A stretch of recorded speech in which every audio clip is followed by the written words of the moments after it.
어제 검찰 국정농단 관련 재판에서 8년 구형을 했습니다. 우전석은 8년은 지나치다면서 표적 수사고 정치 보복이라면서 항변을 했는데, 하지만 국회 법사위 소속 박지원 국민의당 의원은 오히려 검찰 양형이 너무 적다고 지적을 했는데요. 이 뉴스를 포함해서 밤새 나온 소식부터 몇 가지 박지원 의원에게 직접 들어보겠습니다. 박 의원님, 안녕하세요. 네, 안녕하세요. 박지원입니다. 예. 먼저 이제 북한 문제를 좀 여쭤볼까 합니다. 어제 북한이 금강산 남북 합동문화공연 이 2월 4일로 예정돼 있던 것을 갑자기 취소하겠다고 통보를 했습니다. 왜 이런 일이 벌어질까요? 글쎄요, 대단히 유감스러운 일입니다만은 북한으로서는 자기들 국내 행사인 열병식에 대해서 우리 국내 언론이 지나치게 모독하는 여론을 확산하고 있다. 이런 네. 이유를 들고 있는데요. 제 경험으로 봐도 북한은 자기들이 언론을 통제할 수 있지 않습니까? 네. 그러한 것을 가지고 우리 국내 언론이 북한을 비판하는 것에 대해서 굉장히 민감하고 정부에서 왜 통제하지 않느냐, 안 음. 해주느냐 이런 불만을 가지고 있는데 아마 그렇게 예. 지나치게 좀 민감한 보도를 하는 것을 음. 트집 잡았지 않는가 저는 그렇게 생각합니다. 예. 아, 근데 우리 입장에서는 다른 행사들, 예를 들어서 지금 1박 2일 일정으로 진행될 예정인 마식령 스키장 공동훈련 같은 것들의 지장은 없을지 이게 걱정 아니겠습니까? 어떻게 보세요? 그러한 것에 대해서도 상당히 모독감을 느꼈을 겁니다. 자기들은 마식령 스키장은 세계적 수준이라고 자랑을 해왔는데 네. 이러한 것을 지적하는 우리 언론에 대해서 총체적으로 문제가 있었지 않는가 이런 생각도 했고요. 예. 또 자기들은 그 우리들의 그 아이돌 예, 이런 공연을 북한에서는 터부시하지 않습니까? 네네. 보지도 못하게 하는데 이러한 것들이 공개됐을 때 북한에 미치는 영향 이런 것도 생각했을 겁니다. 예. 제 경험에 2000년 8.15 우리 한국 언론사 사장단 들고 올라가서 김정일 위원장과 제가 그 이산가족 문제를 이제 합의를 네. 했었는데요. 어떤 경우에도 남쪽으로 내려보내지 않으려고 합니다. 아, 꼭 예. 북쪽에서 하려고 해서 제가 금강산으로 결정한 바 있는데 이런 그 우리 소위 아이돌 공연 문제에 대해서 굉장히 민감하게 이제 공동으로 관람을 하기 음, 때문에 공개되는 것도 좀 생각했지 않았을까 저는 그런 예. 생각 같습니다. 혹시 혹자는 이런 노림수가 있다라는 분석을 해놓기도 합니다. 그러니까 경유 반이 문제를 가지고 이 대북 제재를 피하기 위해서 미국 협조를 구한다. 이것에 불만을 표하고 있다. 근데 그 목적이 그렇게 함으로써 미국과 한국 사이에 갈등을 불러일으키는 것이다. 이런 분석을 하는 분도 계시던데요. 뭐 그런 분석도 가능하지만은 저는 오히려 한번 그 반입시킴으로써 네. 대북 제재의 강도를 한번 테스트해 볼 만도 하겠다 하는 생각도 가졌기 음, 때문에 각자의 분석은 다를 수 있지만은 어떻게 됐든 제가 볼 때는 그 언론의 모독적인 여론 확산을 우리 정부에 불만을 가졌을 것이고 음. 아이돌 공연이 자기들 인민들에게 공개하는 것이 부담이 됐지 않았을까 이런 생각 네, 같습니다. 알겠습니다. 아무쪼록 큰 탈이 없었으면 하고요. 먼저 이제 원래 여쭙고자 했던 우병우 전 수석 관련한 질문부터 좀 드리겠습니다.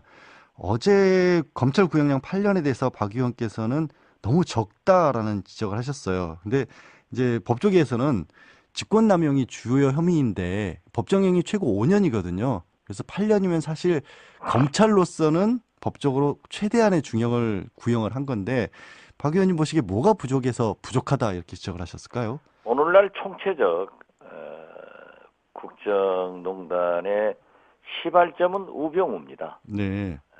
자기가 법조인으로서 민정비서관으로 민정수석으로서 어떠한 것이 박근혜 대통령이 업무를 수행하는데 위법이다. 잘못된 일이다. 제일 먼저 알았을 것 아니에요. 네.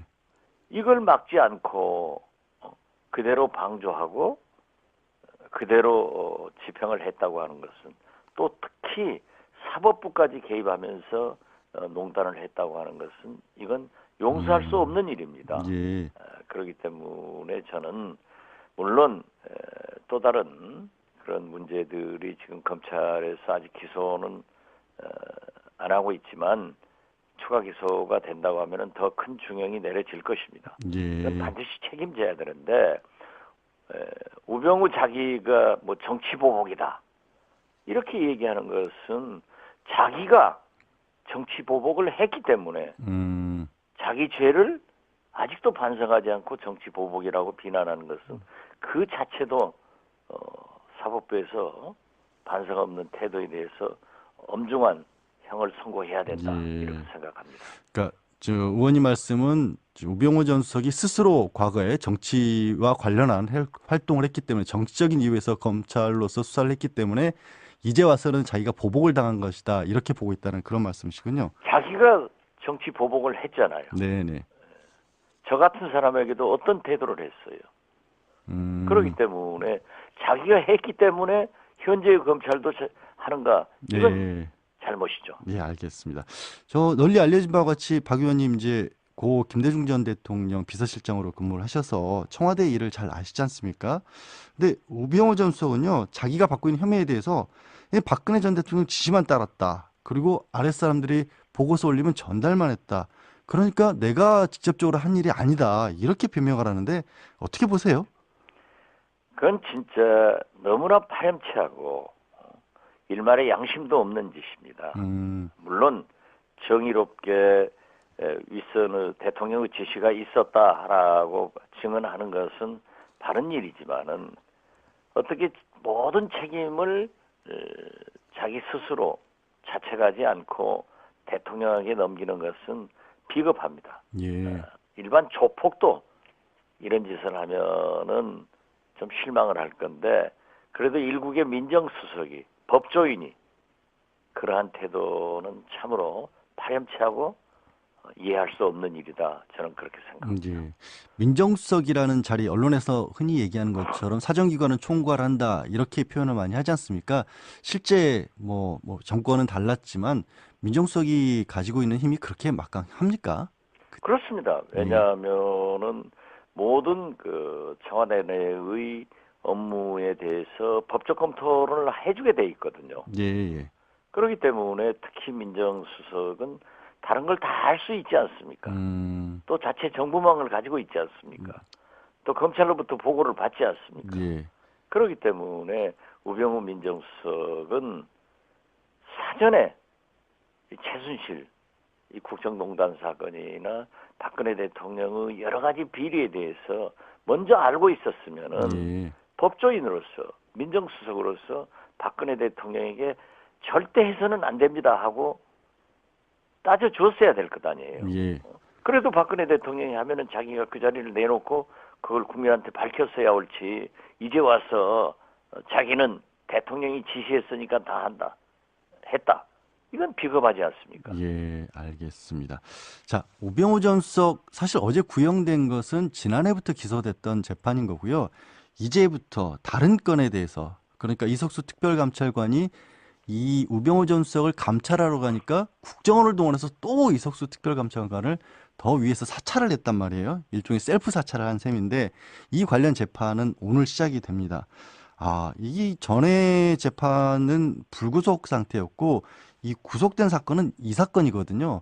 이게 오히려 법조계에서는 더 무거울 것이라고 예상을 하고 있는데 박 의원님께서는 어떻게 보고 계세요? 그렇죠. 우병우 전 수석이 국정원을 동원해서 이석수 전 특별감찰관은 물론 공무원, 민간인, 진보 교육감 등 모두 불법 사찰을 한 혐의가 있지 않습니까? 그렇기 때문에 오히려 저는 이러한 것도 엄청난 잘못이기 때문에 추명호 전 국정원 국장과 함께 이제 엄벌에 처해질 것이다. 그리고 사실이 밝혀질 것이다. 그렇게 기대하고 있습니다. 예, 알겠습니다. 의원님 이제 국민의당 내부 사정에 대해서 좀 여쭤봐야 그건 될까요? 얘기하지 말죠. 아니 말씀을 하고 싶지 않으세요, 아예?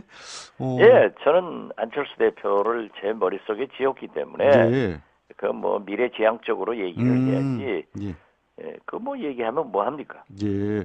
그럼 미래지향적으로요. 이제 민주평화당 만들기로 하셨잖아요. 네네. 예, 민주평화당 만들기로 하신 것에 관해서 좀 여쭤보겠습니다. 아, 이게 원내 교섭단체까지 혹시 만들 수 있을까요? 그렇게 전망하세요? 저 개인적으로는 연연하지 않습니다. 네. 그러나 소위 말하는 박주선 국회 부의장 등 중재파 의원들도 저희들과 수차 얘기를 해보면은 어떠한 경우에도 통합을 해서는 안 된다라고 수차 천명을 했거든요. 예. 또 지금도 그렇게 얘기를 하고 있다고 하면은 우리는 함께 해야 된다 이런 생각을 갖습니다. 네. 그래서 저 개인적으로는 우리 민주평화당의 대표건, 원내대표건, 정책위 의장이건 시장, 지사건 들어와서 전부 다 해라 하는 아, 열린 마음을 가지고 있습니다. 예. 어떻게든 어떻게 보면 더 큰 통합을 지금 계획을 하고 계신다고 말씀을 드려야 될까요? 당연히 예. 그분들이 정체성이 다르기 때문에 음. 바른정당 유승민 대표와는 함께할 수 없다. 그리고 이 변화된 안철수 대표에 대해서도 사퇴를 요구하고 있지 않습니까? 네. 안철수 대표는 매일 오늘까지 답변 주겠다. 어제가 그 듀데이트 마지막 날이었습니다. 예. 그런데 어제 오찬을 해가지고는 또 들려오는 바에 의하면은 31일까지 답변을 하겠다. 사퇴 여부를. 예. 오늘이 며칠입니까? 오늘이 만나면 내일 되고 예. 이렇게 하고 있고 그분들도 그러한 정체성 또 안철수의 리더십에 대해서 문제를 가지고 있기 때문에 사퇴하라 예. 요구를 하고 있고 전당대회도 불법이다. 우리하고 똑같은 얘기를 하고 있다고 하면은 우리하고 훨씬 가깝단 말이에요. 그렇다고 하면은 그러한 일보다는 물론 상당한 우리 민주평화당 의원들도 어젯밤 저녁을 하면서도 얘기를 나누었지만은 예. 그런 얘기 제가 했습니다. 또 다른 사람들도 많이 동조하더라고요. 들어와서 당대표, 원내대표, 정책위 의장, 시장, 지사 다 나가라. 아. 저는 그렇게 제안을 합니다. 왜 그 정체성도 맞지 않고 안철수 리더십도 틀려먹었고 또 빨리 나가라. 이렇게 하면서 되지 않을 일을 거기서 하고 있느냐 이거죠. 예. 정체성 맞는 사람들끼리 같이 하는 것이 정당 아니겠습니까? 오히려 맞다. 예. 알겠습니다. 저 국민의당 질문 싫다고 하셔서 다른 걸로 하나만 짧게 좀 여쭙겠습니다. 이명박 전 대통령 얘기가 계속 나오고 있는데요. 녹취록까지 드러나고 있고 그 영법 빌딩에서 문건들도 압수를 했다고 하는데 다스 누구 겁니다. 이 질문 답 나올까요? 곧? 나오죠. 나올 거다. 저는 다스는 MB 거라고 생각을 합니다. 예. 그러나 수사기관이 밝힐 거고 보십시오. 이명박 정부에서 DJ 예. 노무현 대북 뭐 원수입니까? 국정원 대북 공작 자금을 알겠습니다. 가지고 데이비드슨 예. DJ 해외 재산 조사에서 의원님, 아니다. 예, 오늘 말씀 여기까지 들어야 될 면허 것 같습니다.